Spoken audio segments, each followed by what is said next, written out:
إن الحمد لله نحمده ونستعينه ونستغفره ونعوذ بالله من شرور أنفسنا ومن سيئات أعمالنا من يهده الله فلا مضل له ومن يضلله فلا هادي له أشهد أن لا إله إلا الله وحده لا شريك له وأشهد أن محمدا عبده ورسوله لا نبي بعده أما بعد.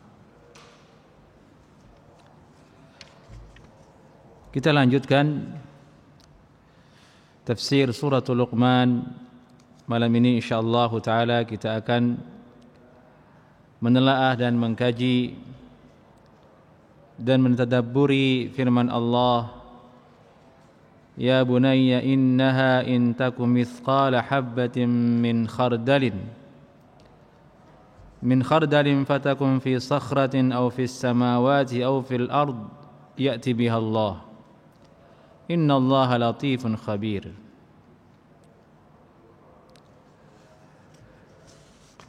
Setelah Allah subhanahu wa ta'ala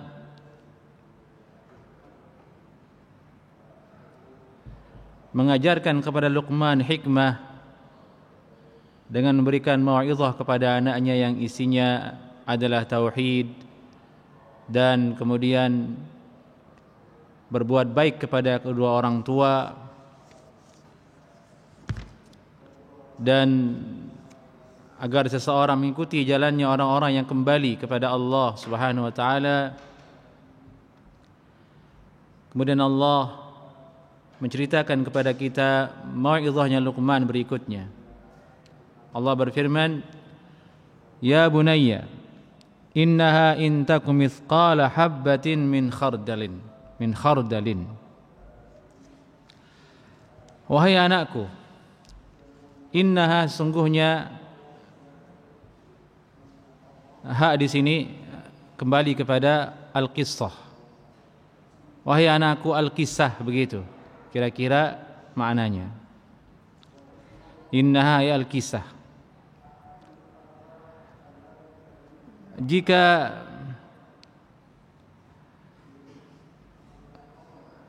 ada mithqala habbah, biji, yakni biji sawi menurut para ulama yang menerjemahkan ayat ini. Mithqala habbatin min khardalin. Habbah min khardalin artinya biji dari sawi.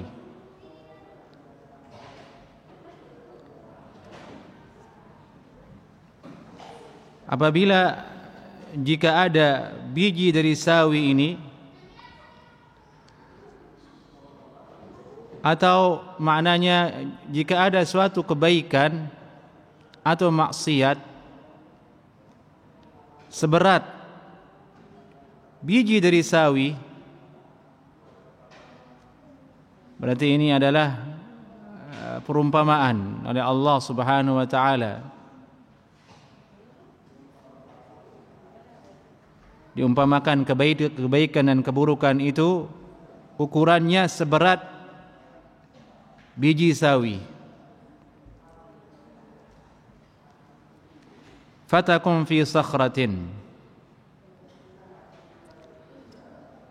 Biji sawi ini berada di dalam batu.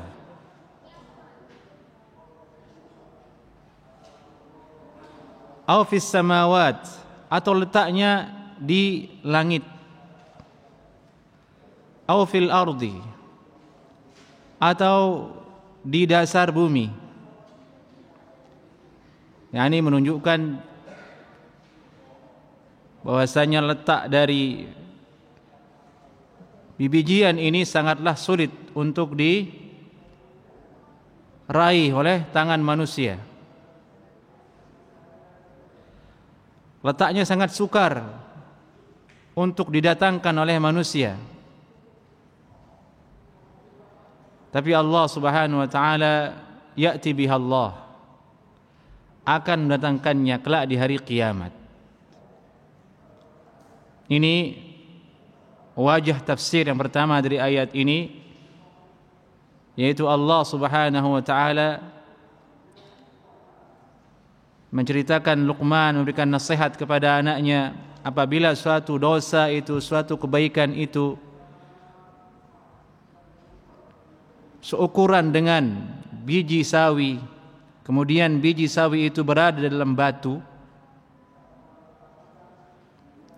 berada di atas langit, berada di atas bumi, di dalam bumi,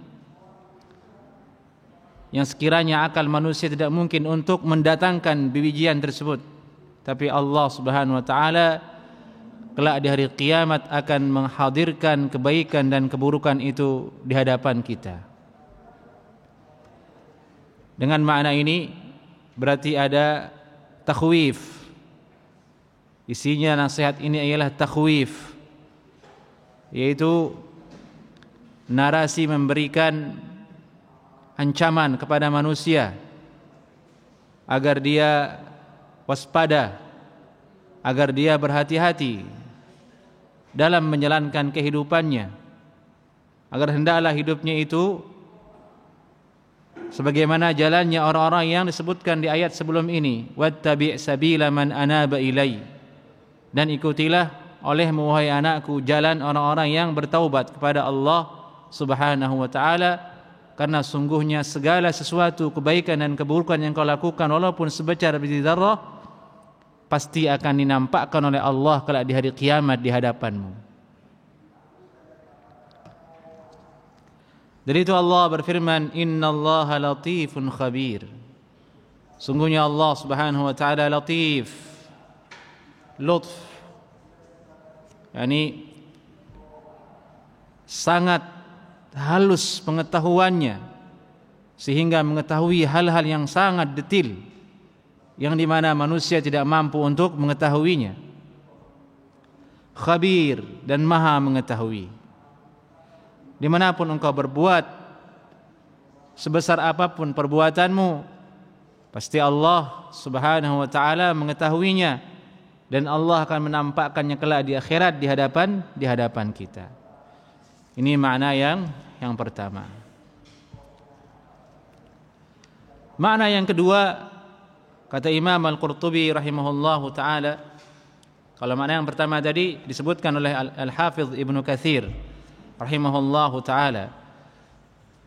Makna yang kedua maksudnya ialah Luqman mengajarkan kepada anaknya hakikat takdir Allah Subhanahu wa taala, yang artinya juga ialah pelajaran untuk kita semua,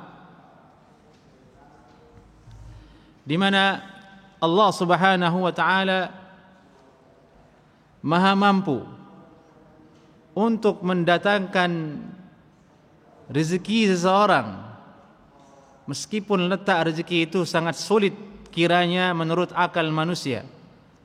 Namun jika memang sudah bagian dan rezekinya takdir Allah, dia pasti akan mendapatkannya.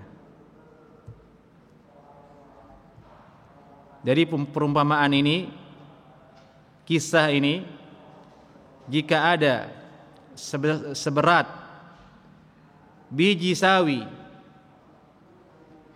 di dalam batu, di atas langit, di dasar bumi, jika memang itu adalah rezeki seseorang, ya'ti biha Allah akan menghadirkannya. Ini wajah yang kedua. Berarti ini maksudnya menceritakan tentang kemahakuasaan Allah Subhanahu wa taala. Tapi yang dikuatkan oleh ulama wajah yang pertama, maksudnya ialah amal perbuatan itu pasti akan dihadirkan oleh Allah di hari kiamat, karena di dalamnya terdapat makna ancaman atas manusia sehingga dia menjadi orang yang baik. Adapun makna yang kedua, yaitu lebih kepada sisi takdir Allah Subhanahu wa taala, tidak ada takhwif di situ, tidak ada makna memberikan rasa takut di situ, tapi hanya sekedar mengokohkan takdir saja. Namun kedua-duanya masuk ke dalam makna ayat ini, tidak ada yang menghalanginya.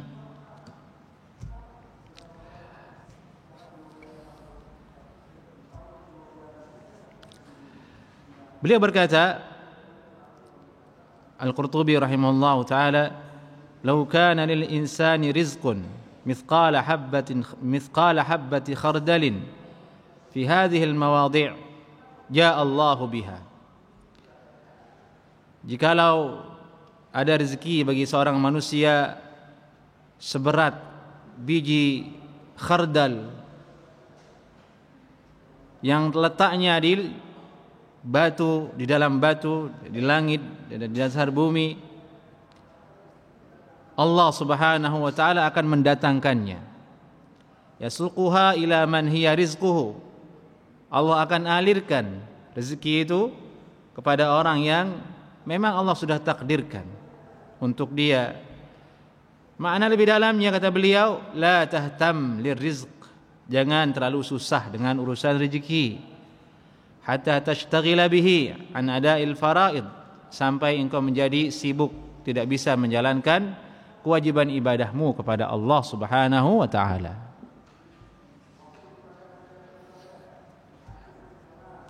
Jangan terlalu pusing, jangan terlalu berangan-angan panjang dengan rezeki. Sampai-sampai kau sibuk mengikuti jalan orang-orang yang anaba ilallah, kembali kepada Allah Subhanahu wa taala.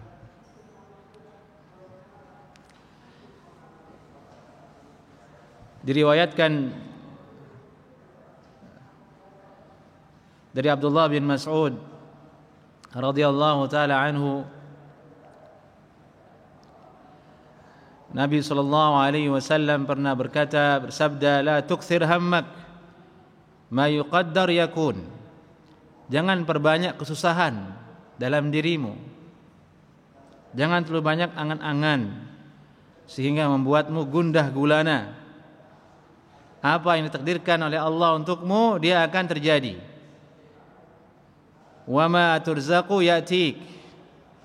Apa yang telah direzekikan oleh Allah untukmu, dicatat sebagai rezeki oleh Allah untukmu, yatik, dia pasti akan datang.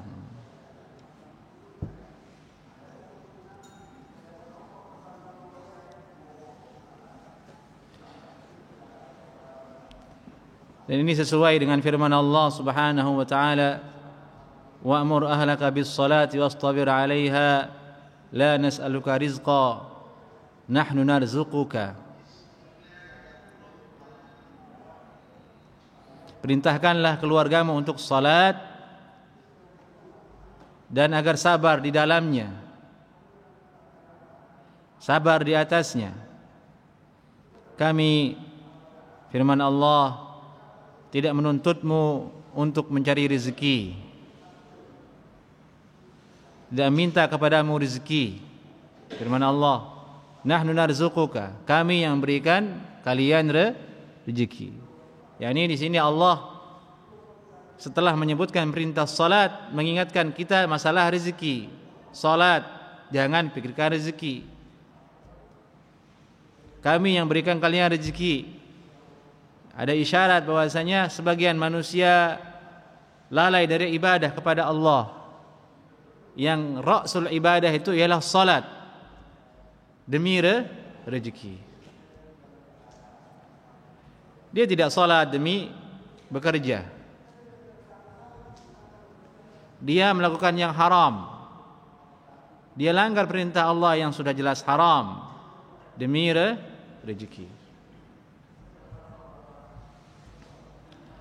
Padahal pelanggaran yang dia lakukan, salat yang dia tinggalkan, belum tentu juga mendatangkan rezeki.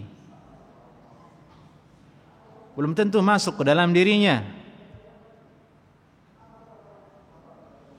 Sudah salat dia korbankan, pekerjaan haram dia lakukan, uang tidak dapat.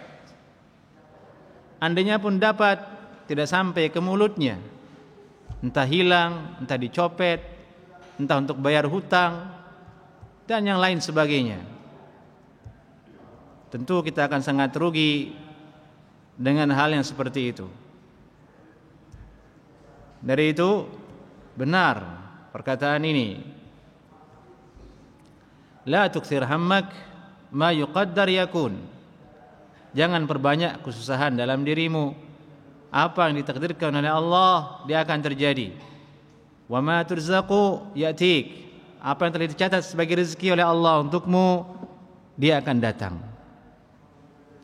Tinggal kita bertawakal kepada Allah Subhanahu wa taala, yaitu menjalankan sebab kauniyah, mencari rezeki yang halal.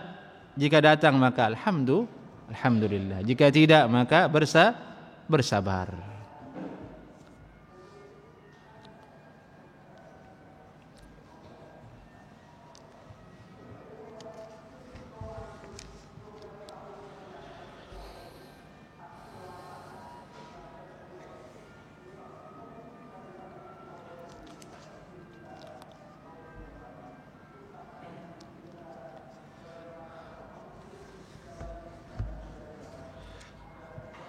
Kemudian Allah berfirman, Ya bunayya aqimis shalah. Allah berfirman tentang nasihat Luqman kepada anaknya berikutnya, Ya bunayya, wahai anakku, aqimis shalah, dirikanlah salat. Baik, sebelum kita lanjut ke ayat ini, wasiat yang tadi tentang bahwasanya kebaikan dan keburukan itu dimanapun dia berada, sekecil apapun dia, pasti Allah akan mendatangkannya kepada kita. Ini maksudnya adalah muraqabatullah, singkatnya muraqabatullah. Ini sifat merasa diawasi oleh Allah Subhanahu wa taala. Dan ini dinasihatkan oleh Luqman kepada anaknya. Maka inilah yang harus kita tanamkan dan teladani untuk anak-anak kita selaku orang tua, agar kita memberikan wejangan dan nasihat tentang muraqabatullah. Bahwasanya Allah mengawasi dirimu, wahai anakku. Segala perbuatanmu dicatat oleh Allah. Dimanapun engkau berbuat, sekecil apapun itu, kelak di akhirat engkau akan mendapatkannya. Inilah karakter yang harus kita ajarkan dan biasakan kepada anak-anak kita, sehingga dia menjadi orang yang baik akhlaknya karena Allah, bukan karena aturan. Sebagian orang mendidik anak bukan karena Allah, tapi karena aturan. Karena aturan. Dari kecil dididik demi aturan. Kalau makan begini, jangan buang sampah sembarangan, demi aturan. Karena negaranya melarang buang sampah. Jika buang sampah Anda didenda sekian dolar. Kalau Anda dengan kecepatan tinggi Anda didenda. Bukan karena Allah. Sehingga kita ketika mereka berada di tempat yang tidak ada aturan, keluar sifat aslinya, yaitu melanggar semua aturan yang ada. Tapi jika kita memiliki rasa muraqabatullah, diawasi oleh Allah Subhanahu wa taala, ada atau tidak aturan itu dibuat, maka kita akan menjadi orang yang jujur, orang yang tidak berubah. Dan itu dikatakan orang yang siddiq, orang yang sadiq, orang yang saleh itu di antara kriterianya adalah zahir dan batinnya sama. Ada atau tidak peraturan sama. Ada atau tidak orang dia sama. Satu-satunya yang dia ingat adalah Allah Subhanahu wa taala yang memantau dirinya. Ini makna muraqabatullah yang sangat dalam yang ada dalam ayat ini.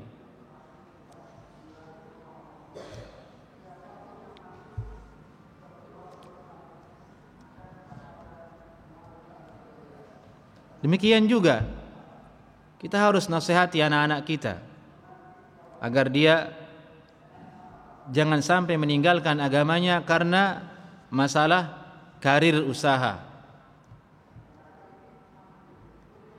Yang harus ditanamkan ke mereka adalah bekerja keras dan memohon kepada Allah Subhanahu wa taala. Jika memang bagian dari rezeki, maka akan datang kepada dirinya.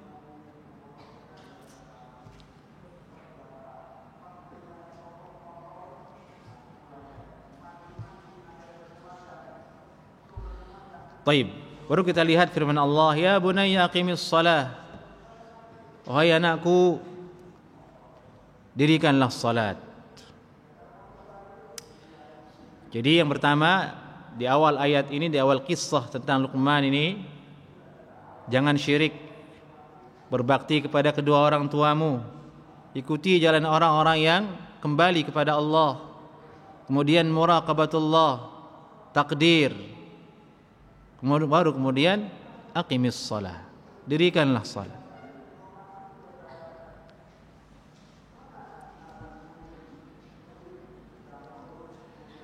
Bihududiha wa furudiha, dengan apa yang Allah telah berikan batasan dan Allah telah wajibkan.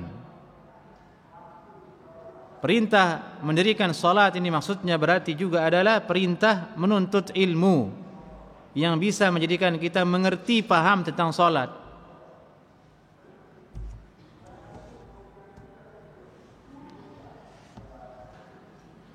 Karena kalau salat didirikan tanpa ilmu, ya jelas tidak diterima oleh Allah. Artinya kita tidak salat sesuai dengan perintah Allah Subhanahu wa taala.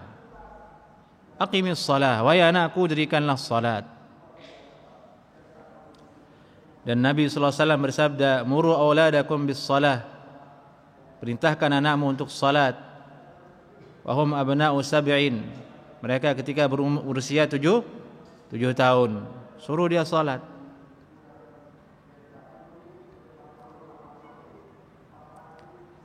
Wadribuhum 'alaiha, dan pukul dia atas dasar tidak mau salat. Atas dasar alasan salat boleh pukul dia. Wadribuhum 'alaiha. Kapan? Wahum abna'u 'ashrin, ketika mereka berusia 10 tahun, sabda Nabi sallallahu alaihi wasallam. Ini pendidikan yang diajarkan Nabi sallallahu alaihi wasallam kepada umatnya, kepada orang-orang yang menginginkan keturunannya baik dan terus mendirikan salat, sebagaimana dalam Al-Qur'an disebutkan bahwasanya ada nabi berdoa, Rabbi ja'alni muqimas salati wa min dzurriyyati Rabbana wa taqabbal du'a. Ya Rabb, jadikanlah aku ini orang yang mendirikan salat dan juga keluargaku dan keturunanku. Bukan hanya kita, tapi yang kita inginkan siapa? Anak cucu kita. Sehingga kalau berhasil kita memiliki keturunan yang mendirikan salat, tentu pahalanya akan mengalir kepada kita setelah meninggal dunia. Inilah wasiat yang harus kita ingatkan diri kita sendiri dan anak-anak kita, terutama yang perempuan, agar dia jangan lalaikan salat. Perempuan sudah kurang salatnya karena dia haid 7 atau 6 hari. Berarti dia salat berapa hari? 20, 24 atau 20 tuh 23 atau 24 hari. Sisanya itu dia haid. Sudah kurang salatnya, malas juga, kan berbahaya.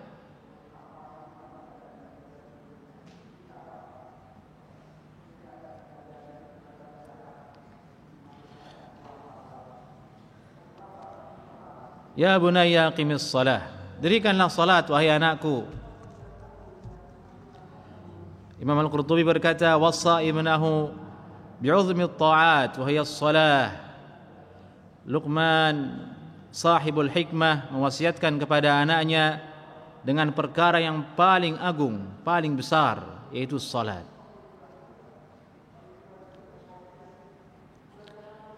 Wa'mur bil ma'ruf, dan ajaklah orang kepada kema'rufan. Ajaklah orang kepada ma'rufan. Ajak orang untuk salat. Kamu kalau sudah salat, menemukan orang belum salat, ajaklah dia salat. Itu orang-orang yang di jalan-jalan itu, sebenarnya kitalah yang paling berhak mengajak dia salat. Ahlus sunnah, salat, ayo salat. Tapi sedikit yang mengamalkannya. karena orang takut dicela atau dia merasa malu, padahal di sini bukan malu yang terpuji dan bukan malu tapi perangkap dari setan. Wa'mur bil ma'ruf wanha 'anil munkar. Perintahkan kepada yang ma'ruf dan cegahlah dari yang mungkar. Ai bihasabi taqatika wa juhdik, sesuai dengan kemampuan dan usaha yang kau miliki.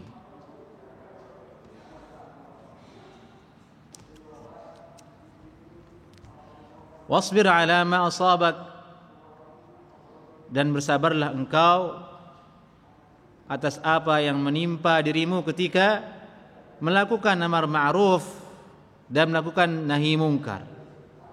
Karena resiko orang mengajak kepada kebaikan dan mencegah kemungkaran pasti akan mendapatkan hal yang tidak mengenakkan di dirinya, hal yang menyakitkan dirinya.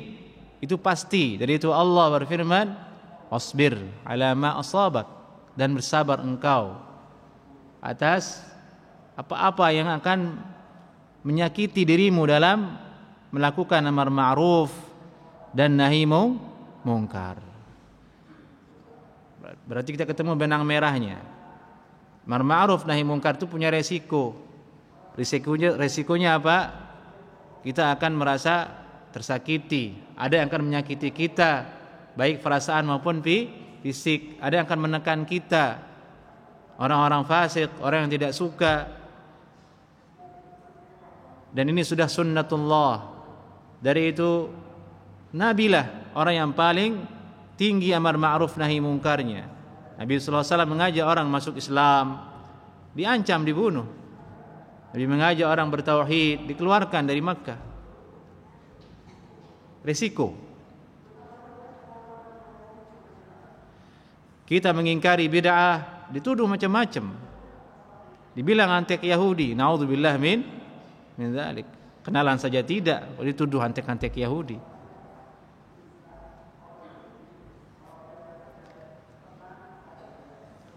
Semua itu resiko. Yang bagi orang yang menjalankannya, diingat ayat ini, wasbir, sabar. Oh, berarti tidak mudah, karena Allah berfirman sabar. Kalau mudah mah enggak disuruh sabar, disuruh tidur, disuruh sabar. Wasbir ala ma asabak. Inna dzalika min azmil umur. Sungguhnya bersabar di atas perkara ini, yaitu amar ma'ruf nahi mungkar, adalah perkara yang sangat agung, perkara yang azam, yang ditekankan oleh Allah Subhanahu wa taala, atau perkara yang sangat baik.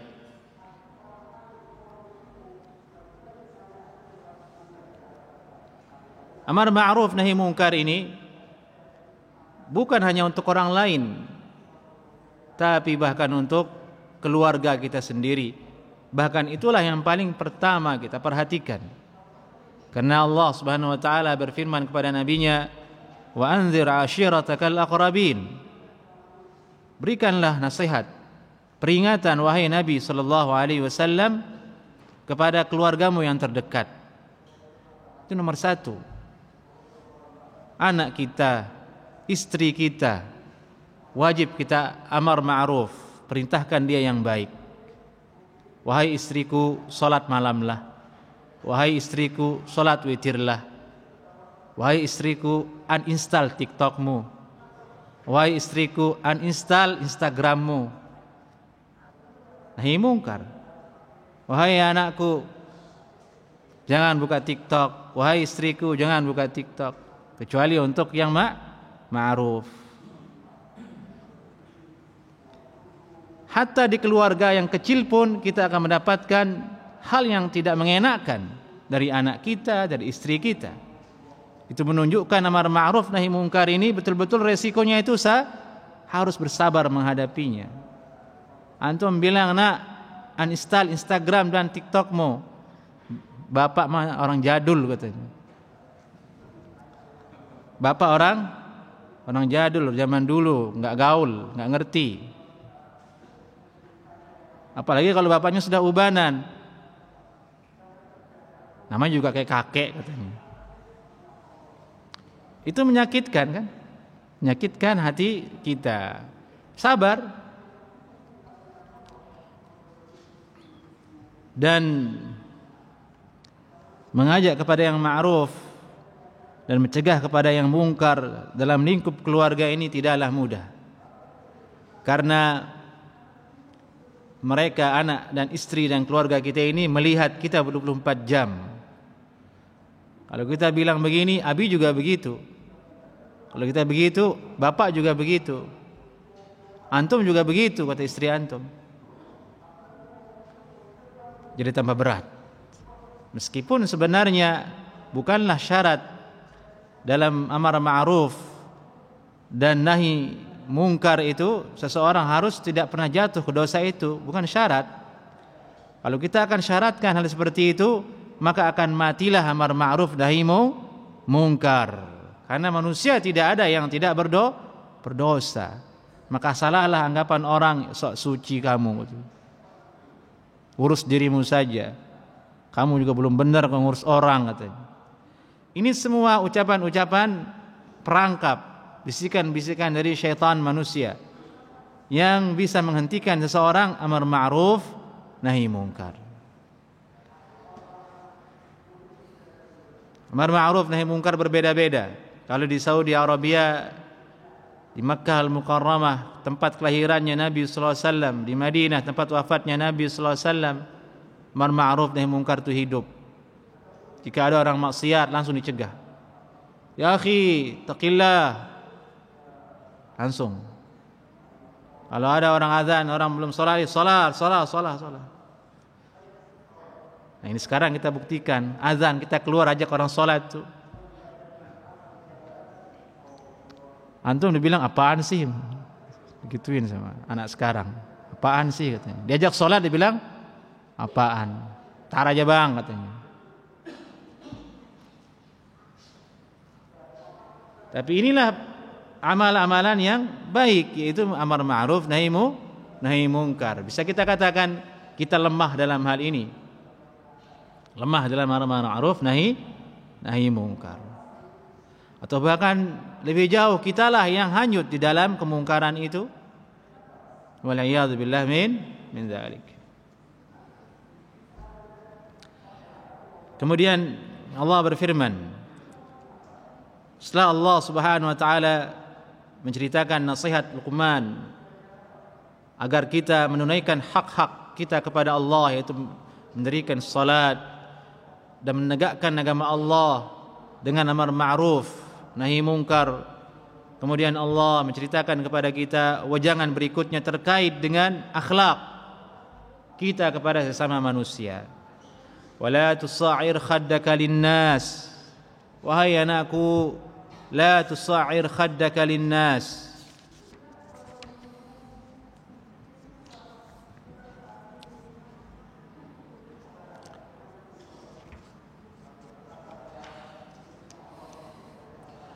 Qiraah lain mengatakan la tus'ir bisukunis sad. La tus'ir. Kalau yang kita baca la tusa'ir. Bacaan orang di Indonesia umumnya la tusa'ir. Itu bacaan Ibnu Katsir, Asim bin Amir, Wal Hasan wa Mujahid, la tusa'ir. Ada yang lain membaca itu dari Al-Jahdari, la tus'ir. Maknanya sama, yaitu as-sa'r. As-sa'ru atau as-sa'ru artinya al-mail. Mail artinya melenceng. Melenceng kalau wajah apa maksudnya? Memalingkan kan berarti. La tusa'ir, jangan palingkan. Menyimpang artinya mail itu. Melenceng, menyimpang. Atau condong ke arah yang berbeda. La tusa'ir khaddak, jangan palingkan pipimu. Pipi bagian dari wajah. Allah menyebutkan sebagiannya, maksudnya semuanya. Karena tidak mungkin pipi doang yang bergerak tanpa kepala, iya kan? Cukup dibilang jangan palingkan pipimu, maka semua maksudnya kepala juga ikut berpaling. Jangan menoleh. Itulah balaghahnya Al-Quran, bahasa dalamnya Al-Quran. Sebagian dia sebut, yang lain udah jelas, clear udah. Itu maksudnya. Jangan palingkan wajahmu, jangan palingkan pipimu. Kalau kamu bicara dengan orang lain, lihat wajahnya, hadapkan wajahmu ke dia, karena dia sedang bicara denganmu. Apalagi kalau itu orang tua, kita lebih kecil, dia lebih tua dari kita, dia sedang bicara ke kita. Jangan begini-gini bawa handphone. Ya, halo. Gak ada adab. Dilarang. La tusa'ir khaddaka linnas.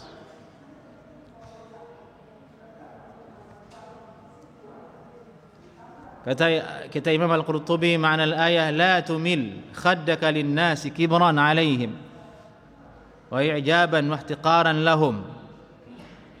Jangan kamu palingkan pipimu dari orang-orang karena kamu sombong atas mereka. Kamu anggap dia remeh. Mentang-mentang dia orang miskin, tidak mampu, dia bicara denganmu, kamu tolehkan wajahmu. Kamu remehkan dia, kamu hinakan dia. Hadza la yajuz, enggak boleh. Orang kaya enggak boleh seperti itu. Ustadz enggak boleh seperti itu. Tidak ada bedanya mau orang kaya, mau ustadz, siapapun ini berlaku kalau bicara dengan orang yang sopan. Jadi ini akhlak dalam Al-Quranul Karim.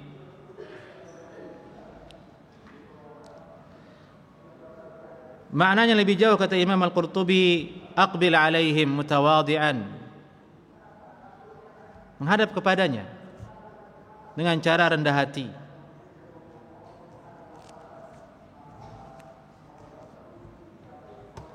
Wa idza haddatsaka asgharuhum, dan bila berbicara kepadamu orang yang lebih kecil, fa asghi ilaih, maka dengarkan pembicaraannya, hatta yukmil hadithah, sampai dia selesai bicara. Jangan dipotong.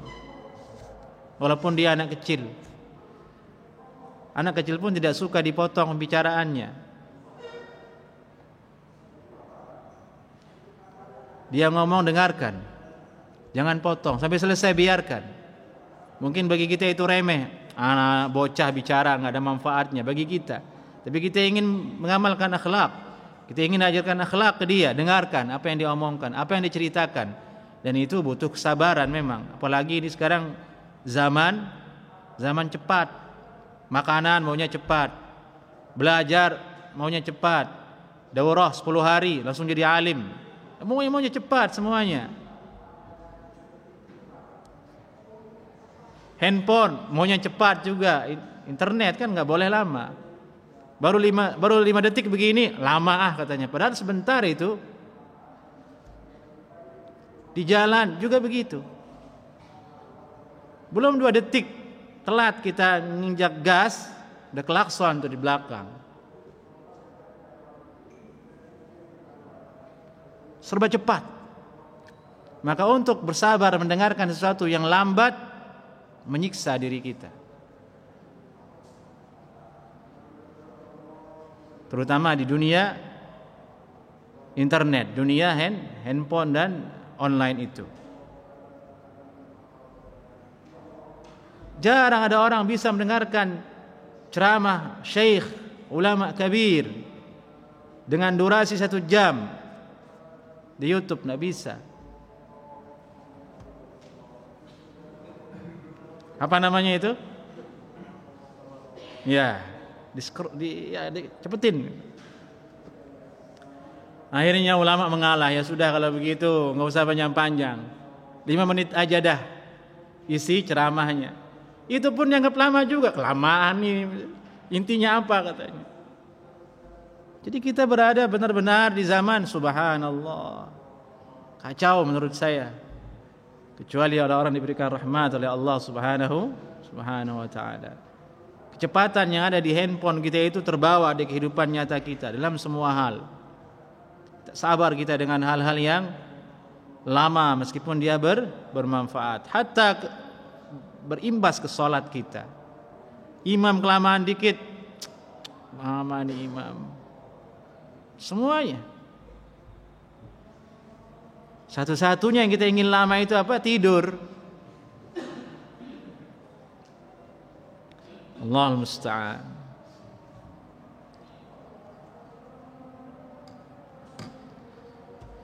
Wala tusa'ir khaddaka linnas. Siapapun orangnya, linnas, umum, manusia.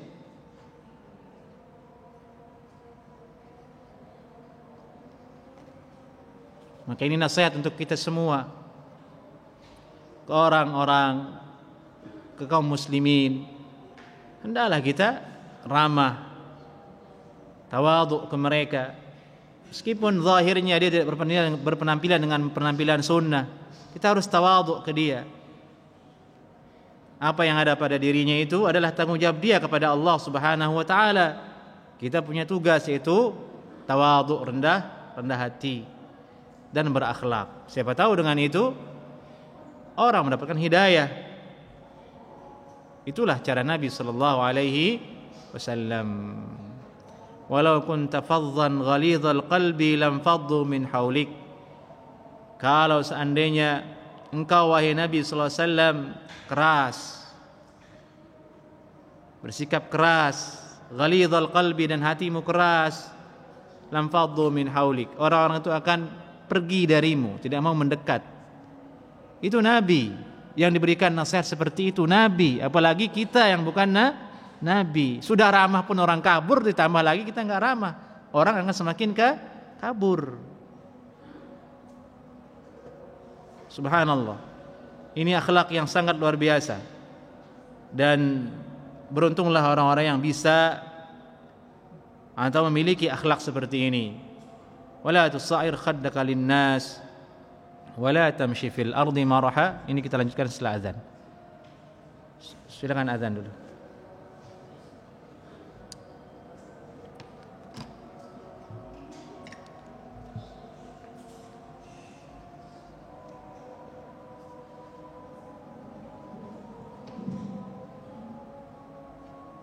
Allahu Akbar, Allahu Akbar.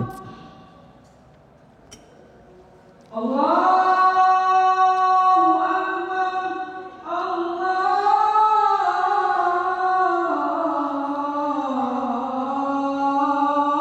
Allahu Akbar. Asyhadu an la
Allahu Akbar.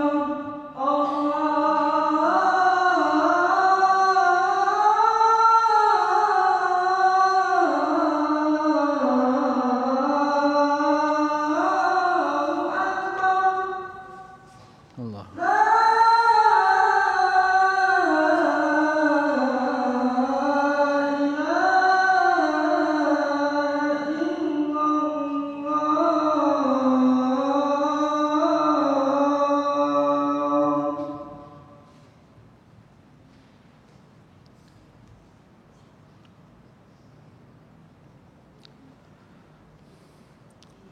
La mutakabbiran jabbaran anida, engkau berjalan di atas bumi ini, bertindak tanduk, berperilaku di muka bumi ini dengan sombong. Jabbar, jabbar itu artinya kejam, tidak mau mengalah, menindak orang lain, otoriter, jabbar, menekan. La taf'al dzalik yubghiduka Allah. Jangan kau lakukan itu, Allah akan memurkaimu.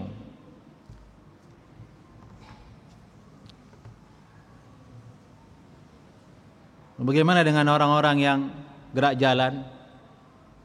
Masuk tidak ke dalam ayat ini? Wala tamshi fil ardi maraha.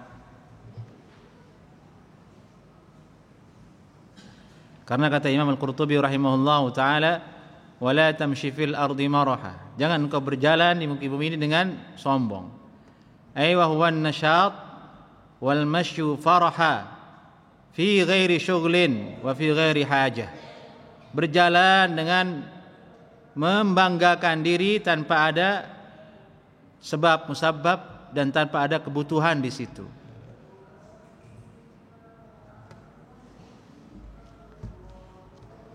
Langkahnya dibuat lebar-lebar supaya kedengaran menghentak bumi, gebrak, gebrak, gebrak gitu.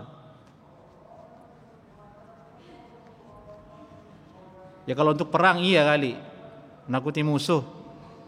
Tapi di perumahan ngapain? Mengganggu tidur orang lain. Atau orang-orang yang berjalan binaraga yang ototnya besar, mentang-mentang dadanya besar, jalannya begini, awas melewat.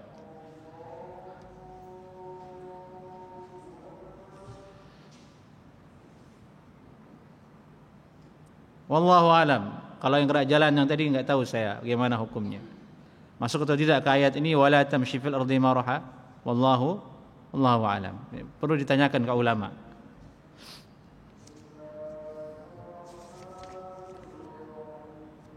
Masuk ke dalam ayat ini orang-orang yang mengendarai, berjalan dengan kendaraan namun dengan sombong. Supaya dia tahu mobilnya bagus, pintunya dibanting keras-keras supaya orang noleh. Biar orang noleh. Sombong masuk. Wala tamshi fil ardi maraha. Biar dia tahu mobilnya mewah, ngelakson terus. Atau dibuatin lampu yang bikin silau mata orang lain mentang-mentang mobilnya baru. La tamshi fil ardi maraha. Tapi kalau yang lampu ini bukan hanya sombong, menzalimi orang lain, karena menyilaukan mata orang lain, orang bisa-bisa jatuh dari motornya. Dan ini nasihat untuk orang-orang yang punya mobil. Barangkali video ini sampai ke telinga mereka. Ganti lampu mobil Anda. Kasihan para pemotor, hampir menjatuh ke got gara-gara mobil Anda. Bukan hanya Anda yang punya mobil, banyak orang punya mobil. Nah, ini saya termasuk korban. Sakit mata kita dengan mobil mereka. Kayak mau nyenter bulan. La tamshi fil ardi maraha. Jangan berjalan dengan sombong di muka bumi ini. Di dalam ayat yang lain disebutkan innaka lan takhriqal arda wa lan tablughal jibala tula. Engkau melangkah dengan sombong tidak akan bisa menghancurkan bumi ini. Kamu tuh kecil, manusia kerdil. Hentakkan kakimu di bumi, enggak ada yang bergetar, adanya kamu yang jatuh. Dengan demikian apa yang kamu sombongkan? Jadi ini nasihat betul-betul luar biasa, mengajarkan kita tawadhu. Dan ini ada dalam Al-Qur'anul Karim. Wala tamshi fil ardi maraha innallaha la yuhibbu kulla mukhtalin fakhur. Innallaha la yuhibbu kulla mukhtalin fakhur. Sungguhnya Allah Subhanahu wa taala tidak menyukai orang-orang yang mukhtal. Orang yang sombong. Fakhur, orang yang bangga dengan dirinya.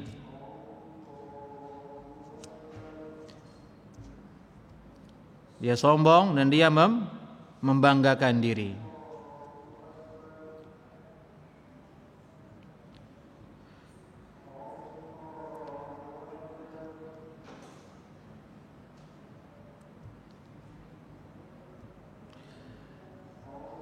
Al-fakhur, kata Imam Al-Qurtubi, huwa alladhi yu'addid ma u'tiya.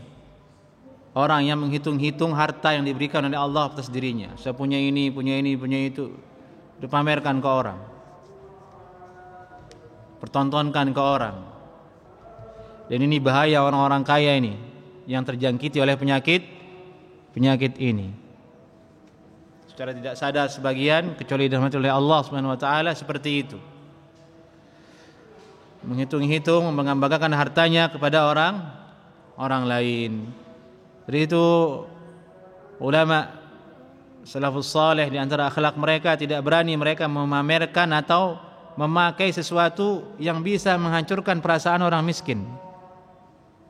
Khawatir masuk ke dalam fakhur, berbangga diri. Ini datang ke kelompok orang-orang yang miskin, tapi dia jamnya 100 juta, mobilnya 2 miliar, cincinnya emas, penuh lagi jari-jarinya dan cincin. Ke orang miskin, handphonenya yang paling canggih, taruh di depan, nggak boleh di belakang tuh handphone supaya dilihat. Fakhur. Bagaimana perasaan orang miskin? Ya, astagfirullah, kan begini hati. Itulah salafus saleh kalau makan, seperti Ibnu Umar radhiyallahu taala anhuma, tidak makan kecuali ada orang miskin bersamanya. Dia cari makan sama saya. Itu untuk bersikap tawadhu. Karena sombong ini, fakhur ini bukan main-main balasannya, balasan dosanya di neraka, tidak akan masuk surga. Tidak akan masuk surga orang yang ada mithqala dzarrah min kibrin fi qalbi. Ada sebesar biji dzarrah sombongan di hatinya. Dan lawan sombong itu ialah apa? Tawadhu. Tawadhu. Baik. Sampai di sini dulu kajian kita. Semoga Allah Subhanahu wa taala membimbing kita kepada akhlak yang ada di dalam ayat ini sehingga kita menjadi orang-orang yang dicintai oleh Allah Subhanahu wa taala. Ada yang ditanyakan ikhwah sebelum kita salat?